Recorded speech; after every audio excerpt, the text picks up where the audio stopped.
ہمیں انہی پر یقین کرنا پڑے گا. ویسے تو کورٹ رپورٹر بھی بہت معتبر ہیں جو وہ بات کرتے ہیں، لیکن ظاہر ہے کہ ان کے ٹرائل اس طرح کے ہوتے ہیں کہ وکلاء کو ظاہر ہے بہتر انفارمیشن ہے. وہ کہتے ہیں کہ عمران خان کا ریمانڈ منظور نہیں ہوا، البتہ نیب جیل جا کر کیس سے متعلق تفتیش کر سکتی ہے. یہ لکھا ہے کہ یہ جو تفتیش کی اجازت ہے یہ ضمانت کے بعد بھی تفتیشی ادارے کر سکتے ہیں، لہٰذا میڈیا میں گردش کرتی خبریں غلط ہیں. آج ٹرائل جج محمد بشیر نے واضح طور پر نیب کی فزیکل کسٹڈی کی استدعا مسترد کر دی ہے. عمومی طور پر جب فزیکل کسٹڈی مسترد ہو جائے اور صرف تفتیش کی اجازت دی جائے تو پھر آپ ضمانت اپلائی کر سکتے ہیں. تو اب دیکھنا یہ ہے کہ کیا وکلاء ضمانت اپلائی کریں گے. اگر تو ضمانت اپلائی ہوتی ہے پھر تو ٹھیک ہے، اگر نہیں ہوتی تو اس کا مطلب ہے کہ یہ فزیکل ریمانڈ ہی دیا گیا ہے اور جیل کے اندر دیا گیا ہے اور کچھ کنفیوژن ہے. کیونکہ آپ کو پتا ہے آج کل عدالتوں کے فیصلے بھی ایسے آ رہے ہیں، کورٹ میں سب کے سامنے بات اور ہوتی ہے، تحریری آرڈر آتا ہے تو وہ کچھ اور ہی نکل آتا ہے. کیونکہ تحریری آرڈر تو بڑے گھر سے لکھے ہوئے آتے ہیں، جج تو منہ سے کچھ بول دیتے ہیں، لیکن تحریری آرڈر پیچھے سے آتا ہے اور ساتھ ایک گالی بھی آتی ہے اور گالی دیتے ہیں کہ فلاں کے پٹھے یہ کیا بولتے رہے ہو، یہ تحریری آرڈر تم نے دینا تھا. اور یہی عامر فاروق کے ساتھ بھی ہو رہا ہے، یہی نچلے ججز کے ساتھ ہو رہا ہے اور اپنا قاضی بھی یہی کام کر رہا ہے. اور یہیں پہ آپ کو باریک واردات سے میں آگاہ کرتا چلوں.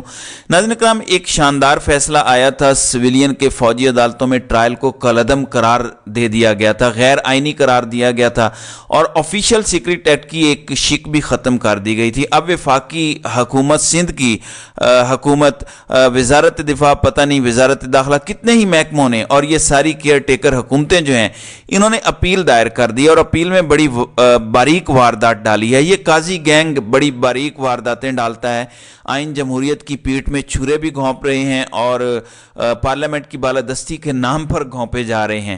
اور وہ میں آپ کو قاضی صاحب کی حقیقت بھی بتا دیتا ہوں.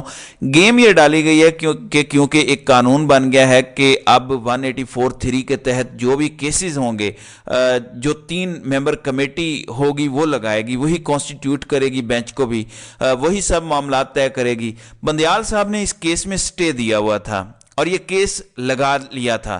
اب یہ کہا جا رہا ہے کہ اس کیس میں جو بینچ بنا تھا، جو کیس سنا گیا تھا، یہ سب غیر قانونی قرار دیں. جس طرح مشرف کو سزائے موت ہوتی ہے تو اس عدالت کو ہی اڑا دیا گیا، اب واردات یہ ڈالی جا رہی ہے کہ اس پورے بینچ کو ہی اڑا دیا جائے، یعنی فیصلے پر یا میرٹ پر بات ہی نہ ہو.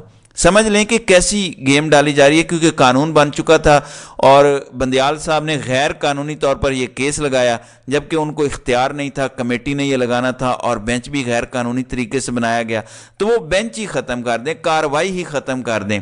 اس طرح پتہ ہے کیا کیا جائے گا کہ دیکھیں پارلیمان نے ایک قانون بنایا، ہم پارلیمان کو اوپر رکھ رہے ہیں، ہمیں قانون کو فالو کرنا پڑے گا. اور اس طرح قاضی گینگ جو ہے وہ فوجی عدالتوں کو اس باریک واردات کے ذریعے دوبارہ بحال کر دے گا کہ وہ سویلین کا ٹرائل کر سکیں.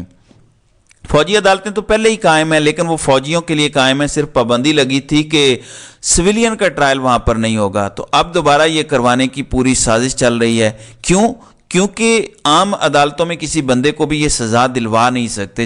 جن کیسز میں یہ سزا دلوانا چاہتے ہیں وہ بڑے خطرناک ہیں، ریاست کے خلاف جنگ، ملک سے بغاوت، ریاستی اداروں پر حملہ. اب سول عدالتوں میں بڑے سٹرونگ ثبوت دینا پڑتے ہیں اور ان لوگوں کے پاس ثبوت نہیں ہے. فوجی اداروں میں تو جو بھی ہوگا اوپر سے آرڈر آئے گا، نیچے جو میجر صاحب بیٹھے ہوں گے وہ فیصلہ سنا دیں گے، کہانی ختم. تو یہ گیم ہے جو ڈالی جا رہی ہے اور بالآخر یہ عمران خان کا بھی فوجی عدالت میں ٹرائل کرنا چاہتے ہیں، یہ عمران خان کی تضییق کرنا چاہتے ہیں، یہ عمران خان کو توڑنا چاہتے ہیں کہ دیکھو بڑی بڑی تم باتیں کرتے تھے، کسی کو ڈرٹی کہتے تھے، کسی کو مرٹی کہتے تھے، ہم تمہیں اپنے سامنے اپنے ہی کیپٹن یا میجر کے سامنے کھڑا کریں گے، تمہیں ذلیل کریں گے اور تمہیں ان کے ہاتھوں سزا دیں گے، تمہیں جیل میں بھی ڈالیں گے یا اس سے ورسٹ کچھ کریں گے، تمہارا کورٹ مارشل بھی کر سکتے ہیں. تو یہ ساری گیم ڈالی جا رہی ہے.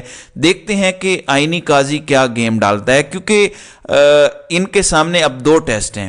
انہوں نے سوال کیا کہ یہ جو فیض آباد دھرنا کیس تھا اس میں نظر ثانی دائر کرنے کے لیے کس نے کہا. اشارہ یہ تھا کہ اسٹیبلشمنٹ نہیں کہا ہوگا، تبھی حکومت نے کی، شیخ رشید بھی درخواست لے کر آئے، باقی لوگ بھی لے کر آئے. اشارہ یہی تھا. بالکل ٹھیک ہے. آپ معلوم کریں اس ٹائم جس نے بھی یہ کروایا اسے سزا دیں. لیکن کیا قاضی یہ سوال کرے گا کہ یہ جو اپیل دائر کی جا رہی ہے فوجی عدالتوں کے حوالے سے یہ کس نے کہا ہے اور کس کے دباؤ پر ہو رہی ہے؟ کیا قاضی یہ سوال پوچھے گا؟ کیا قاضی صاحب اس کو طے کریں گے؟ کیا قاضی صاحب اس کی ایک کمیٹی بنائیں گے اور پتہ کروائیں گے کہ کیا ہو رہا ہے؟ تب پتہ چلے گا۔ اور دوسرا سب سے بڑا قاضی صاحب کا امتحان یہ ہے کہ ارشد شریف کی والدہ نے سپریم کورٹ سے رجوع کر لیا ہے۔ انہوں نے کہا ہے کہ یہ جو ارشد شریف شہید کا کیس ہے، کیونکہ اس پہ کوئی کارروائی نہیں ہو رہی، اس سے مایوسی بڑھ رہی ہے خاندان میں۔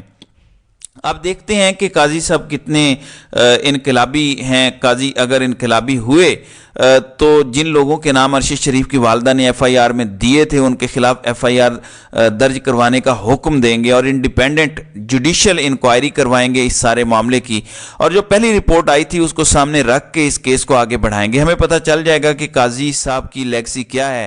ابھی تک تو وہ شہباز شریف سے ایک ہاتھ آگے ہی ثابت ہو رہے ہیں، لیکن یہ وقت ثابت کرے گا آپ کو۔ دیکھتے ہیں کہ اس ملک کے آئین قانون اور جمہوریت سے مزید کتنا کھلواڑ کیا جاتا ہے۔ باقی ان کے 11 ماہ ہیں۔ ناظرین اکرام، ایک خبر یہ بھی آ رہی ہے کہ الیکشن کا شیڈیول دسمبر کے پہلے یا دوسرے ہفتے میں آنے جا رہا ہے۔ دیکھتے ہیں کیا شیڈیول دیا جاتا ہے اور اس کے بعد تحریک انصاف کو کاغذات نامزدگی جمع کروانے دیے جاتے ہیں، مسترد ہوتے ہیں، کیا ہوتا ہے۔ نئی گیم کا مرحلہ وہاں سے شروع ہوگا۔ تو ناظرین اکرام، آپ کی اس ویڈیو کے حوالے سے کیا رائے ہے؟ آپ اپنی رائے کا اظہار کامنٹ سیکشن میں ضرور کیجیے گا۔